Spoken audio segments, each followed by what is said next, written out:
Now, remember when David goes to the Juggernaut and he goes on the bridge and then he activates the hologram?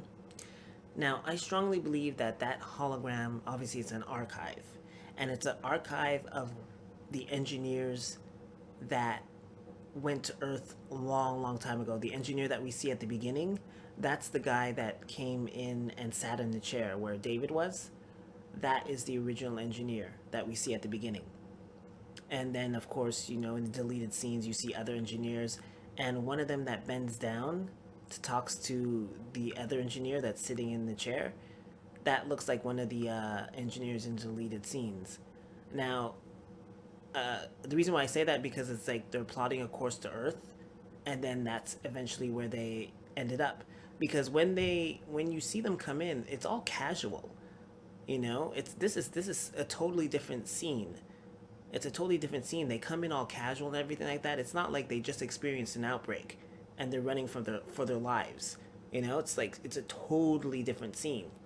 And you realize towards and what's but the only plot hole is that when David actually holds the globe, it looks like the continents are too far apart. They should be far closer together. That's the only plot hole, is that they should be far closer together if it was the original engineers. And I strongly believe that it was. Because, as I said, they just came in so casual and nonchalant. It's not like they were running from an outbreak. So it was a totally different scene. And we know at the end that the engineer, he after he dispensed with the humans, he didn't leave that area. He just all of a sudden started up the uh, the the cockpit, and then he was able to leave without leaving that area at all.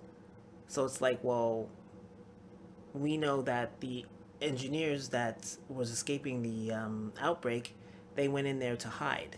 They went in there to hide, and they went into the well, this is what I believe. They went into the cryo sleeps, the cryo chambers, in order to wait for reinforcements because they locked themselves in there. But something happened. There was a malfunction, and the rest died, and he survived. So, so you ask yourself, well, why did they take off? Because they were waiting for reinforcements. Probably they were trying to wait it out because they weren't trying to go to Earth. They were trying to wait it out because obviously, if they wanted to go to Earth, they could just go into the cockpit, activate the cockpit and just go to the Earth if they wanted to go to Earth. But that wasn't the plan at that time. So that hologram that we see is the original engineers plotting to go to Earth and create life.